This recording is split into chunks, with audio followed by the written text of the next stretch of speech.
Hello everyone, welcome once again to another Power BI related tutorial by Team Slidescope. In this part we are covering top 10 DAX functions for data analysis.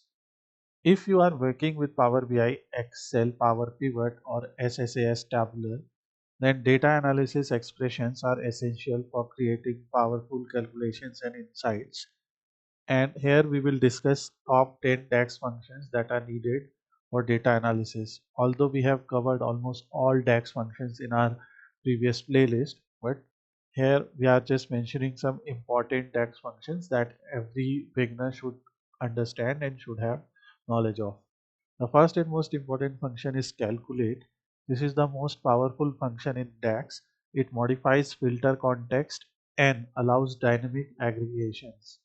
Example is, let's say you want to calculate total sales of a particular year. So you can write your measure as total sales 2024. Then you will write calculate and you will write some sales amount. So wherever you have your sales amount, I will just show you a practical example also. And then you will select your year and apply a simple filter here. So in this function, let's try. So this is sample superstore dataset, a very famous dataset used by many analysts for basic understanding of sales analysis. In the dataset, you can see we have orders, order date, ship date, etc. And for every order row, we have sales value and profit value. And we also have when the order was placed. So here order date is given. So one thing that we have to make sure is order date. The date column should be formatted as a date value or should appear as a date value. So in this data set for order date, let's say we want to calculate total orders for a particular year or sum of sales for a particular year, whatever you want to calculate. So here you can see, first of all, in order date we have values 2016, 17, 14, etc. So we have values of different years, and in order to just see that, what we can do, we can simply create a line chart here, and in the line chart on y-axis or x-axis we can bring year, and on y-axis we can bring sales. So you will be able to see yearly sales here. We can see in 2014 sum of sales is this, in 15 it is this, in 17 it is this, right? And in 16. So for any year if you want to calculate, so what you can do, you can go to modeling tab, you can click new measure, and let's say we want to calculate total sales 2016. So what you will do here, you will write calculate function. In calculate function, the first thing that you have to do is write your expression. So we will write sum of sales, sum of order sales. Why order sale? Order is the name of this table here. Now as you saw, the next expression, or after writing your expression, the other argument that we have to provide is filter.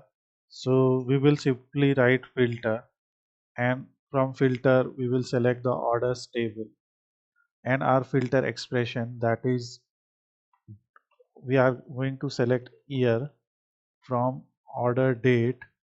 So from our order date, in orders table there is order date, so we are selecting year from that, and we are going to compare this year as 2016, like we are going to see whether the year is 2016, and when we will press OK, so you will see total sales 2016. Okay, and we can simply drag a card here and we can bring total sale 2016, which is showing as 609.21k.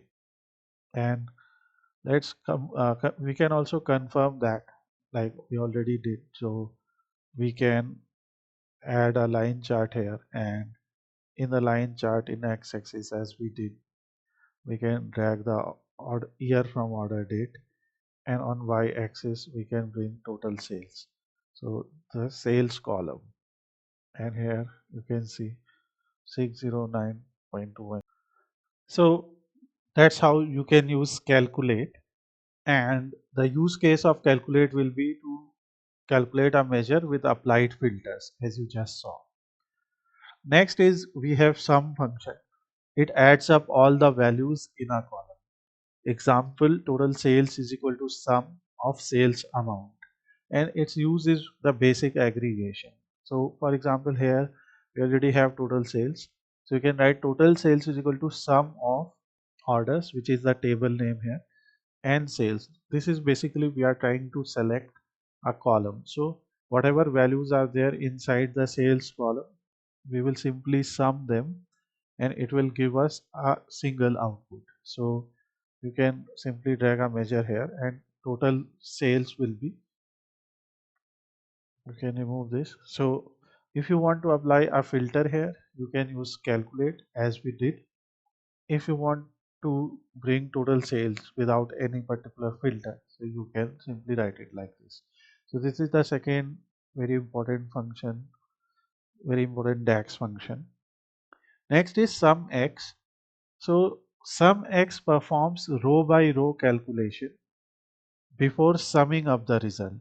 For example, if you want to find out total revenue, so total revenue, here sum x, the first argument here is your table name, and second is the calculation that you want to do.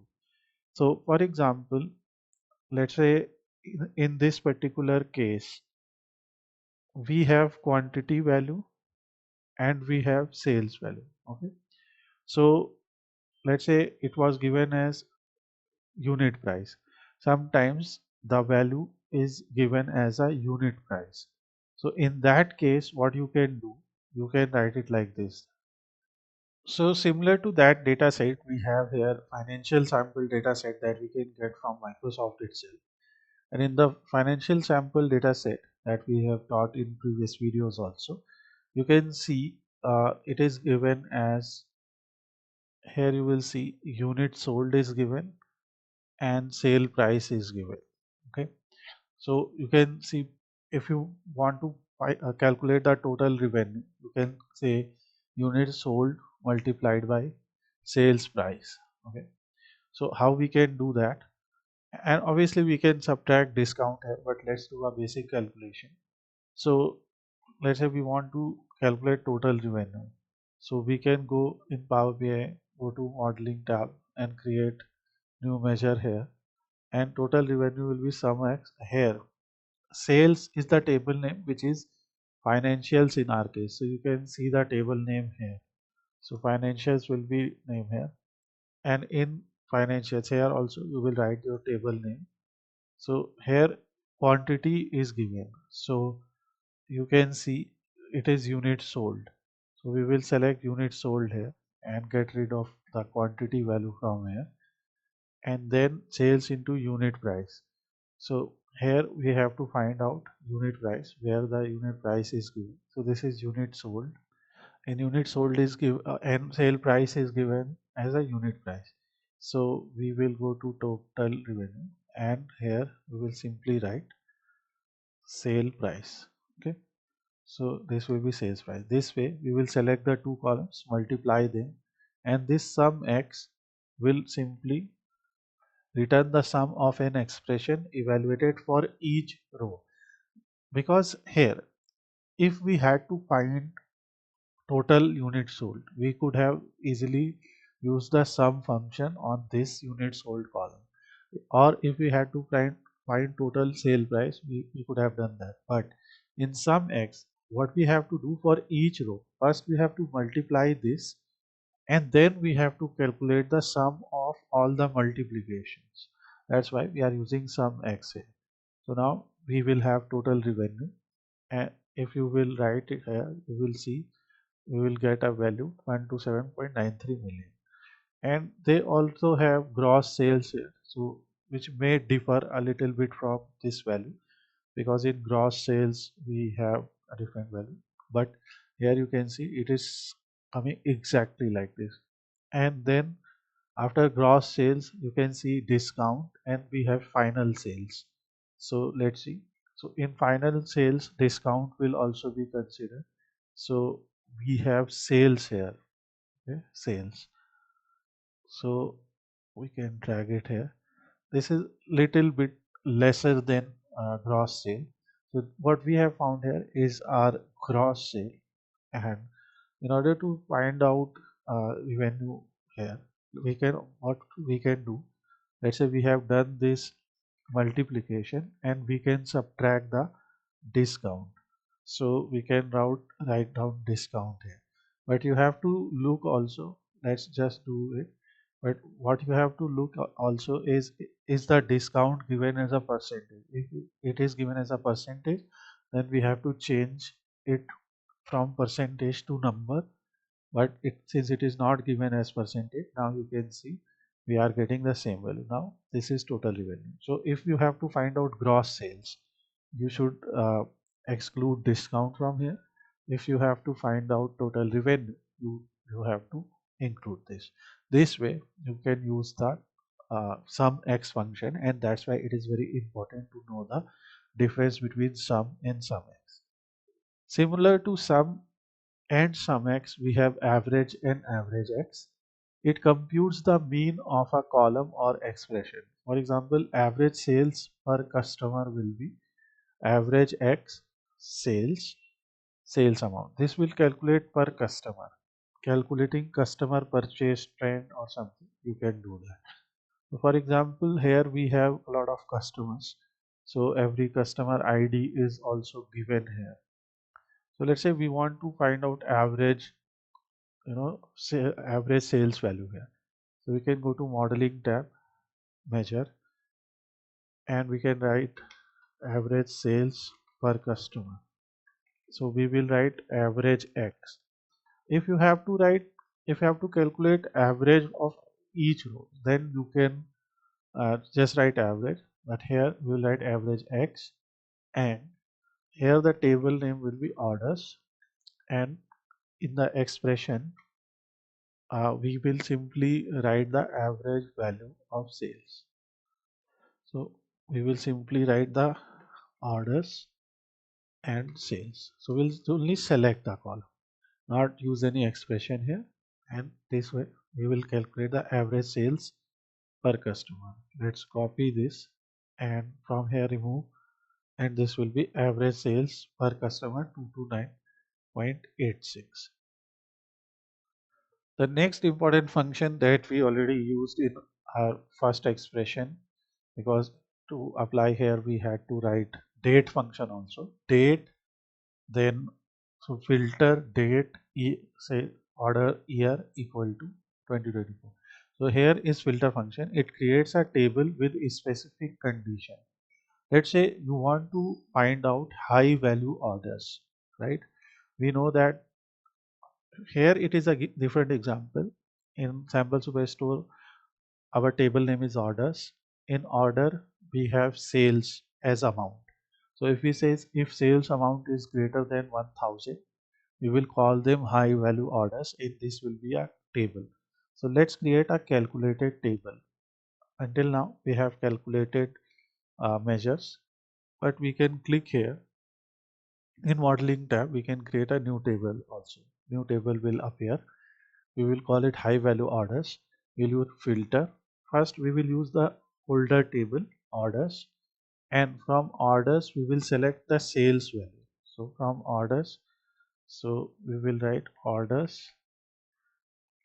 and sales, okay, is greater than 1000. What we are saying is in every order there are sales, okay. So in for every order ID we can see there are sales. In some cases it is more than 126. Sorry for the noise, but this is not always the case. You can sort descending also, sort ascending also. So in sort ascending you will see we have some values. Okay, so here you can see every value is actually greater than 1000. So what we can do here, and this is in high value order, that's why it is. But in orders, if we will select, you will see there are many cases where sales is less than 1000, right? There are 9994 orders of total sales, and here you can see only 468 rows.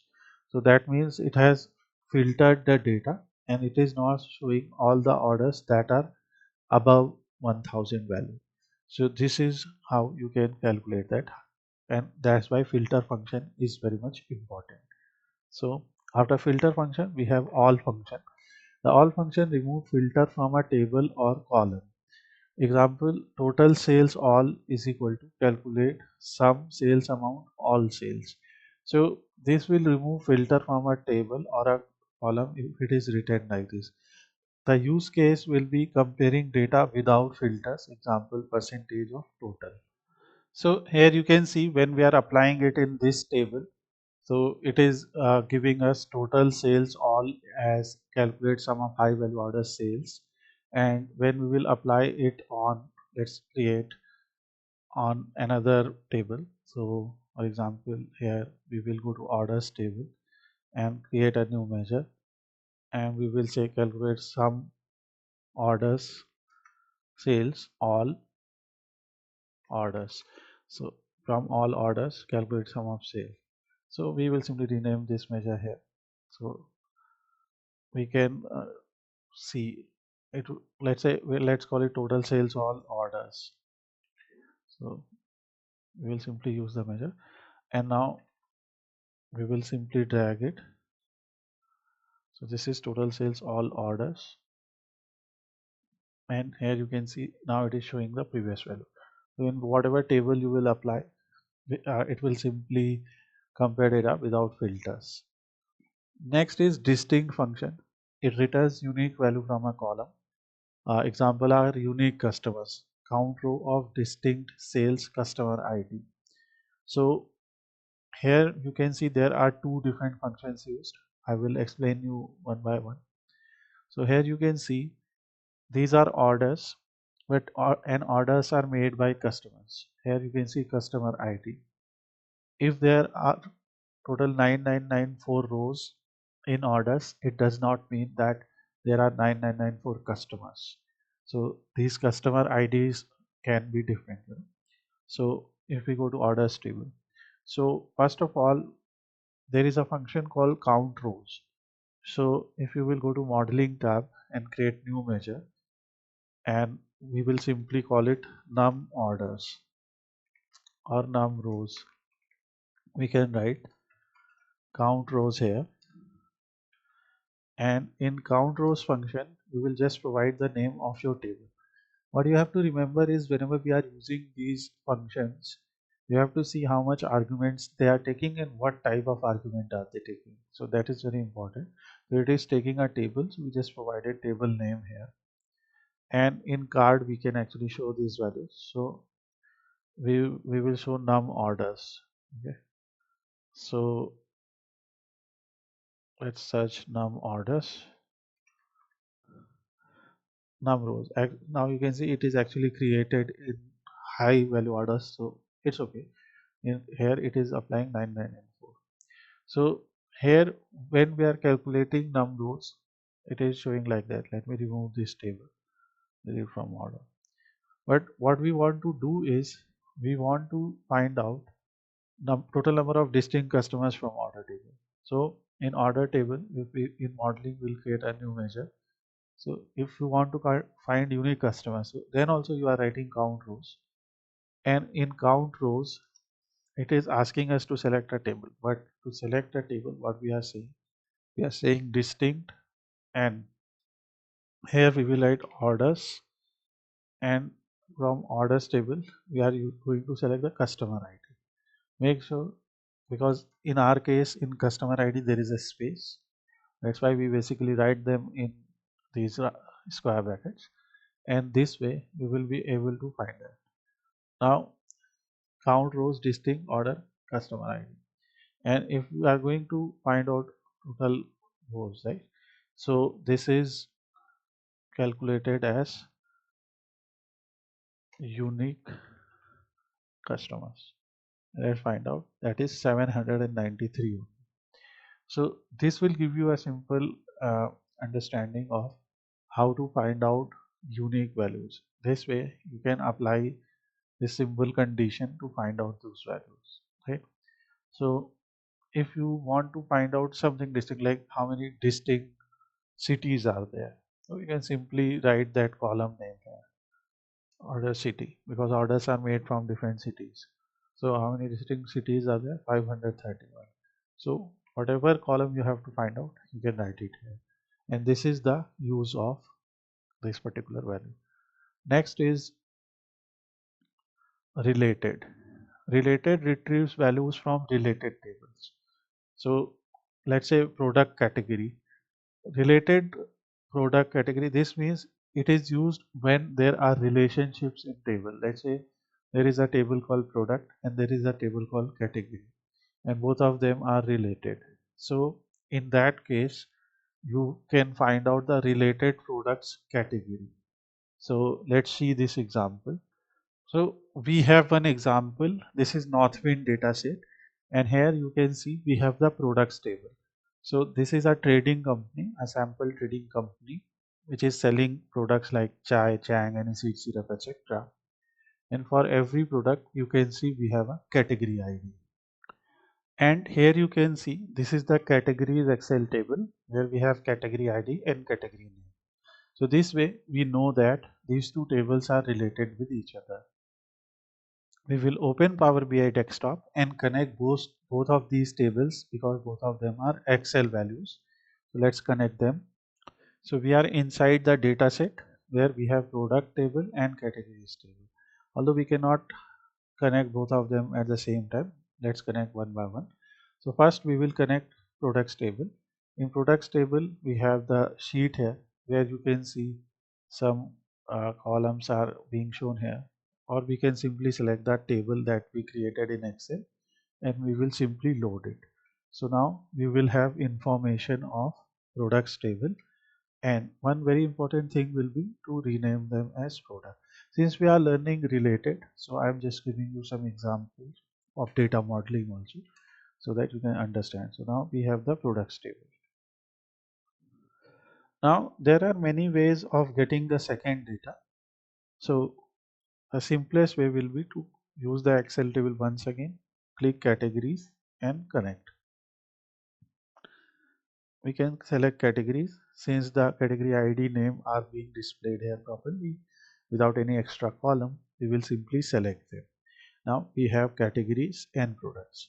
If we will go inside the model view, so you can see inside your model view, the relation is automatically established. It has already understood that category ID is common between both the tables.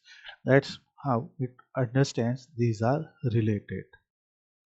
Now let's understand the use of related. To understand the use of related, what we can do here, now we are inside the products table. In the products table, you can see we have the category ID, and here also we have the category ID. Click here, create a new column. So in the products table, when you will see, let's first see the value. So we have the product ID, we can add as a column. We have the product name, we can add as a column. But we don't have the category name, we only have the category ID.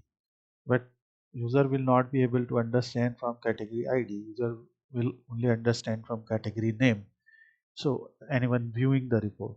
So for that we will add a new column here, and we will just go and new column, and we will call it category name, or we can use related category name, and we will use related function. Remember, you have to calculate the column in this table, and as you will write category, it will ask you what you want to select. You will write category name because we can pick anything. If you remember SQL, so you can pick anything from the second table when both of them are connected. And this way we have a related category name. Let's see, if we drag it here, you will see meat, poultry, condiments, seafood, beverage, etc.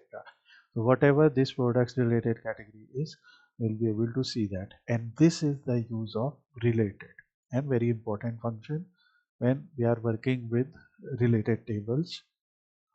Next is rank X. It assigns a rank to values based on specific measures.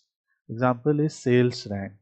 So we have all sales, sum of sales amount, descending and dense. This is ranking top performing products or regions, something you can find here. Here you can see a simple example. This is sales rank. Okay. So in south region the rank is 4, in west it is 1. So when there is the highest value, where there is the highest value of sum of sales, there is rank 1, and where is the lowest value, it is 4. So what is happening here is, how have we done that? So we have just used the rank function because we wanted to find out rank by region. So what we did, we used the rankx function. We use all orders region here, keeps only region as the ranking context, and we calculated sum of order sales descending dense. Okay, so this way we were able to calculate rank by region. Similarly, we have states here. Let's say you want to calculate rank by state, so just replace region by state, and then you will be able to find out or rank the states on the basis of their sales value or their profit value. If you want to do it with a profit, you can just write this. If you want to write it in a ascending order, you can write ascending here, but obviously more number of a more value of sales will represent a higher rank, right? So that's why we have done descending and dense here. So this is very important. So this particular rank X function can be used for ranking top performing products, regions, state, categories, subcategory, basically whatever categorical column you have, like customer, country, you can do that. Next function is if or switch. We are just writing them here because these are the most important and I guess most commonly used functions that we use. I have created more than 200 reports and I have used it quite frequently. So if is for basic conditional function, it's a basic conditional function, and switch is more efficient for multiple conditions. Example is, let's say we want to create a calculated column where we want to show sales category. So if sales amount is greater than 1000, we want to say it is high. If it is greater than 500, we will say it's medium. Otherwise, we will say it is low. So that's how we can create this. So how to use it? Let's use it in our sample superstore. In sample superstore, as we saw earlier, we have sales value for each row here. So for each row, we want to write whether this value is high, low, or medium. So we will go to modeling tab and create a new column here. And in our new column, so modeling tab, new column here. So in the new column that we are creating here, we will say this is sales category. Here, if orders sales is greater than 1000, we will say high. If order sales is greater than 500, we will say medium, otherwise we will say low. And what this will do, this will simply create another column for us, and that column will be sales category. So you can see these are all low sales. This is a medium sale between 500 to 1000, and anything over 1000 will be high. And now we want to see how many high, medium, and low sales are there. So you can use any categorical chart here, like any chart that you usually use for categorical data distribution. For example, a donut chart. In donut chart, in legend, we will bring sales category, and we will bring sales category high, low, and medium. In values, we will simply count the total number of orders we have in these categories. So we will write order ID here. We will use count of order ID. So you can see almost 88.37% of cases are low sales, then 6.94 cases medium, and 4.68% high. This way you will be able to categorize. Whatever criteria you have to use for categorization, you can write it in your switch statement. Switch In switch statement, the first argument that you have to provide is true, and then you have to write your first condition, then your second, and result for first condition, then your second condition, result for second condition. That means whatever output you want to give for second condition, make sure you are writing it inside double quotes so that you will be able to. Otherwise, Power BI may give an error. And this is third. If there is no other condition, just write whatever will be the case when there is no output.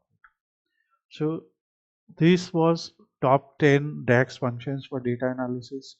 If you think we can include something else in this top 10, you can let us know in the comment section, and we will be happy to create another video with that information.